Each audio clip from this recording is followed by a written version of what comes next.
आगे बढ़ते हैं खबरों की ओर। भोपाल से बड़ी खबर है। ईडी ने पूर्व जेल डीआईजी की करोड़ों की संपत्ति अटैच की है। डीआईजी के करीबियों ने अकूत दौलत बनाई थी। दिवंगत उमेश गांधी की 4 करोड़ 68 लाख की संपत्ति अटैच की गई है। मध्य प्रदेश के कई जिलों में स्थित है पूर्व डीआईजी की संपत्तियां। लोकायुक्त एफआईआर के आधार पर अब जांच फिर से शुरू होगी। आय से ज्यादा संपत्ति मामले में पीएमएलए के तहत ये कार्रवाई की गई है। और इस खबर पर ज्यादा जानकारी के लिए सीधे रुख करते हैं भोपाल से news head digital Aniruddh Sonone live हमारे साथ जुड़ गए हैं। अनिरुद्ध, सालों पुराना ये मामला, पहले लोकायुक्त की कार्रवाई सामने आई है, अब ईडी ने भी बड़ा एक्शन लिया है और संपत्तियों को अटैच किया गया है। कहां पर ये संपत्तियां स्थित है जहां पर ये कार्रवाई हुई है?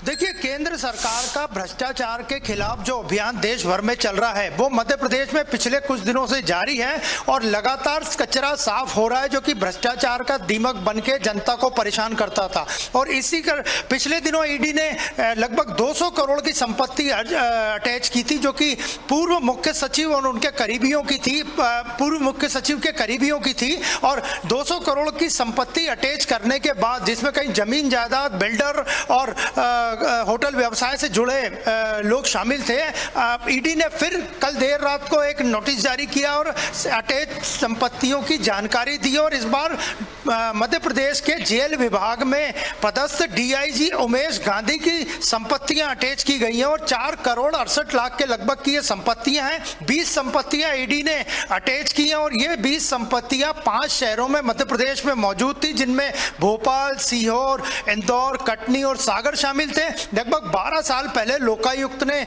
उमेश कुमार गांधी जो डीआईजी थे उनके यहाँ आय से अधिक संपत्ति के मामले में छापेमार कार्रवाई की थी। और हालांकि इतने वर्ष लग गए, लेकिन पीएमएलए के तहत एनफोर्समेंट डायरेक्टर ने संपत्तियां अटैच की है। 20 से ज्यादा संपत्तियां बताई जा रही जो उमेश गांधी के नाम थी, उनकी पत्नी के नाम थी और अजय गांधी के नाम थी। अजय गांधी भोपाल की सेंट्रल जेल जो आईएसओ प्राप्त जेल में एक संतरी का काम करता था और उसके घर पे भी जब हम वहां मौजूद थे 12 साल पहले, छापा पड़ा था लोकायुक्त का, तो बड़ी तादाद में नकदी और सोने चांदी के जेवर, गहने आदि, आभूषण आदि मिले थे।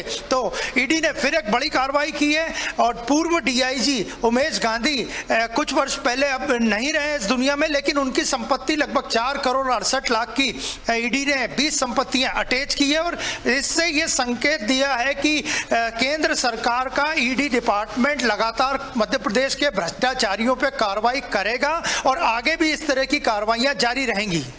अनिरुद्ध, जिस तरीके से आप जिक्र कर रहे हैं, उमेश गांधी पर अपने पद का दुरुपयोग करके अवैध संपत्ति अर्जित करने का आरोप है और अब ये भी कहा जा रहा है कि आगे और भी कई बड़े खुलासे हो सकते हैं, क्योंकि परिवार के सदस्यों को भी आदेश जारी हुआ है, नोटिस जारी हुआ है, यानी कि और भी बड़े खुलासे इस मामले में हो सकते हैं, क्योंकि अलग अलग जगह पर ईडी की जांच अभी भी जारी है।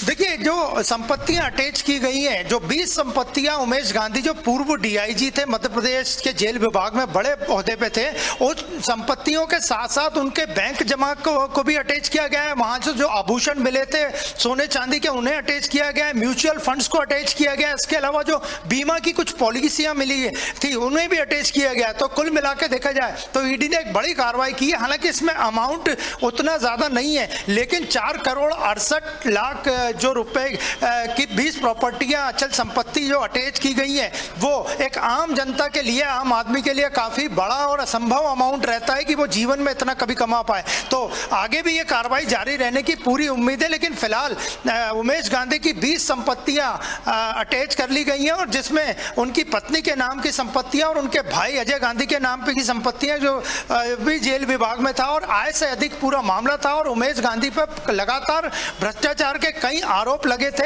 और इतने वर्षों बाद कार्रवाई हुई, लेकिन ईडी की कार्रवाई की सब जगह सराहना की जा रही है। बिल्कुल, 12 साल पहले का ये पूरा मामला है और तब से जांच शुरू हुई थी। अब जाकर एक बड़ा एक्शन ईडी की तरफ से लिया गया है और लग रहा है कि प्रदेश में ऐसा एक्शन आगे भी जारी रहने वाला है। शुक्रिया अनिरुद्ध, जानकारी के लिए आपका।